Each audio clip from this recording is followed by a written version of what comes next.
Assalamualaikum warahmatullahi wabarakatuh. Apa kabar sahabat semua? Hari ini kita akan membahas tentang sebuah materi yang menarik karena sangat berkaitan dengan hidup kita. Tentu di antara kita sering mendapatkan ujian atau masalah yang dialami di kehidupan sehari-hari. Kadang ujian itu terasa berat atau kadang ringan. Ada yang mudah dilupakan, ada pula yang sangat sulit dan bertahan lama dalam hati kita. Atau ada pula yang merasakan mendapat ujian yang bertubi-tubi, yang tidak keluar-keluar, yang tidak selesai-selesai. Kadang kita hidup di atas, kadang hidup di bawah. Kadang kita bahagia, kadang kita menangis. Dan sering juga itu membuat kita merasa sedih berkepanjangan ataupun stres, ataupun bahkan ada yang sampai depresi dan membutuhkan bantuan profesional. Sebenarnya bagaimana sih kita melihat berbagai permasalahan yang ada di dalam hidup kita? Yuk kita bahas satu persatu ya. Ada satu metode yang bisa kita gunakan untuk membuat ini agar lebih mudah difahami oleh kita, yaitu memahami tentang peta kendali. Karena di dalam hidup ini sesungguhnya ada dua hal yang terjadi ya. Ada satu hal yang terjadi di luar kendali kita, dan ada hal lain yang terjadi di dalam kendali kita. Dua hal ini yang harus sangat kita fahami agar kita bisa memutuskan bagaimana kita bertindak. Dan ini pula yang akan membantu kita untuk mengurai permasalahan yang kita alami dalam kehidupan kita sehari-hari. Setiap hari kita akan menghadapi aneka ragam permasalahan, situasi, kondisi yang membuat kita perlu memilih untuk meresponnya.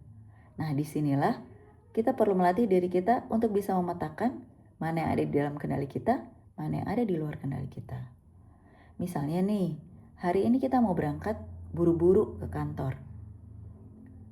Tiba-tiba di tengah jalan kita kena macet. Wah, padahal kita sudah janji dengan atasan kita harus tepat waktu karena ada apel, bahkan kita yang presentasi. Gitu ya. Setelah apel ada presentasi terkait pekerjaan kita. Wah, kalau udah macetnya kayak gini kayaknya udah gak akan deh bisa sampai. Waduh, presentasinya gimana dong? Padahal yang menunggu adalah bos-bos besar misalnya. Hal ini tentu bikin stres. Wah, panik. Atau kita, wah udah gak karu-karuan rasanya. Nah, sesungguhnya kalau kita bisa melihat, yang namanya kemacetan itu adalah hal yang di luar kendali kita. Hari-hari biasa rasanya tidak macet. Kenapa hari ini jadi macet? Nah, untuk hal yang di luar kendali, entah itu macet, kemudian turun hujan, atau justru panas matahari yang begitu menyesakkan, itu semua adalah hal yang di luar kendali kita. Kalau kita memaksakan atas hal yang di luar kendali kita, inilah yang akan membuat kita stres. Maka yang bisa kita lakukan sesungguhnya adalah berusaha untuk mengurusi hal-hal yang di dalam kendali kita. Contohnya, saat mau berangkat, maka kita mempersiapkannya sejak awal. Jika ada pertemuan yang terasa penting, boleh kita majukan setengah jam lebih awal untuk mempersiapkannya in case terjadi sesuatu hal-hal yang di luar kendali kita. Lalu bagaimana kalau sudah terjadi? Oke, sudah terjadi. Bagaimanapun saat ini kita sudah kena macet. Kita nggak bisa untuk merubahnya. Kita mau teriak, macetnya tidak terurai.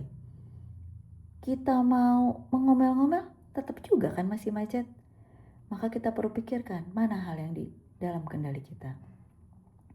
Misalnya kita bisa berganti mode kendaraan,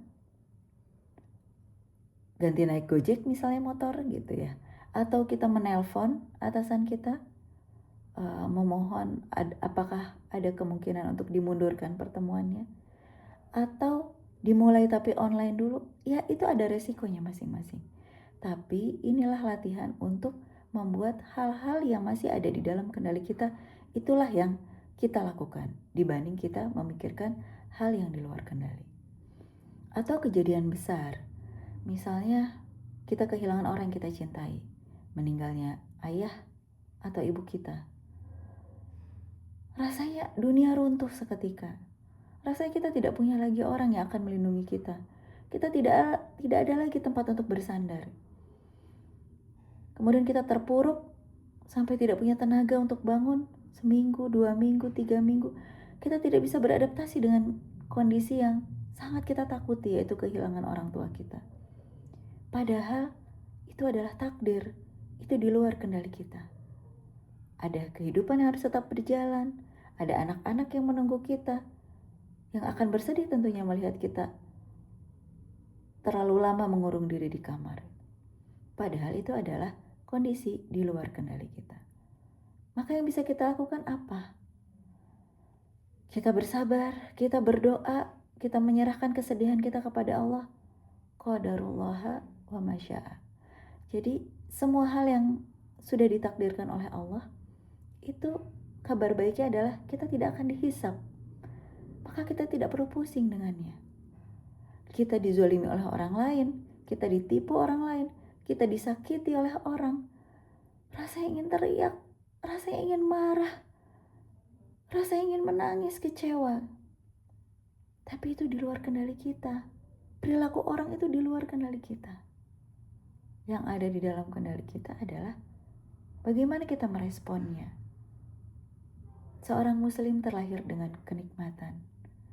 Semua hal yang terjadi padanya baik untuknya. Kalau dia mendapat ujian, dia bersabar. Kalau dia mendapat kenikmatan, maka dia bersyukur. Masya Allah. Pemahaman tentang takdir ini ada kodo dan kodar, yaitu hal yang di luar kendali. Yang itu pun kita tidak akan dihisap oleh karenanya. Seharusnya membuat kita bisa berpikir lebih santai, lebih lapang, lebih lega.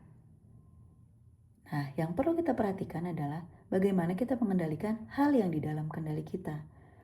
Kita memiliki free will atau kebebasan untuk memilih apa yang akan menjadi respon kita.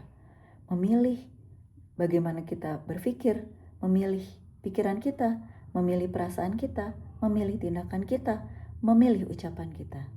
4 hal inilah yang akan dihisap oleh Allah. 4 inilah yang akan menentukan kebahagiaan kita menghadapi berbagai ujian atau permasalahan yang kita hadapi. Maka teman-teman, mulai sekarang kita mulai belajar, berlatih, terbiasa untuk memetakan mana hal yang di luar kendali kita dan mana hal yang di dalam kendali kita. Pelan-pelan saja, nikmati prosesnya. Untuk hal yang di luar kendali, kita serahkan kepada Allah karena itu adalah takdir Allah. Kita tidak akan dihisap, tapi kemudian kita melatih diri kita untuk bisa merespon dengan baik.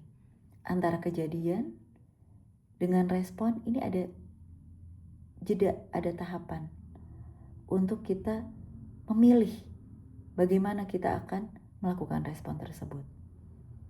Suatu hal yang buruk terjadi di depan kita, kalau kita tidak biarkan pikiran kita menyakitinya, maka itu tidak akan terjadi. Hal ini mungkin mudah untuk disampaikan, mudah untuk dikatakan, tapi tidak mustahil untuk kita lakukan. Yuk sama-sama kita coba untuk setiap permasalahan yang kita hadapi. Tarik nafas dahulu, petakan mana yang di luar kendali kita, mana yang di dalam kendali kita. Untuk hal yang di luar kendali, kita ikhlas, kita bersabar, kita mohon kekuatan kepada Allah. Untuk yang di dalam kendali kita atur bagaimana kita akan meresponnya, bagaimana pikiran kita, bagaimana perasaan kita, bagaimana tindakan kita, dan bagaimana ucapan kita. Insya Allah ini akan membantu kita melewati berbagai ujian yang kita hadapi, menjalaninya dengan ikhlas, menjalaninya dengan baik, dan mudah-mudahan Allah luluskan ujian dan cobaan yang datang kepada kita untuk menjadikan kita makin diangkat derajatnya oleh Allah, diampuni dosa-dosanya, menjadi turunnya pertolongan dan rahmat Allah kepada kita. Semangat semuanya. Assalamualaikum warahmatullahi wabarakatuh.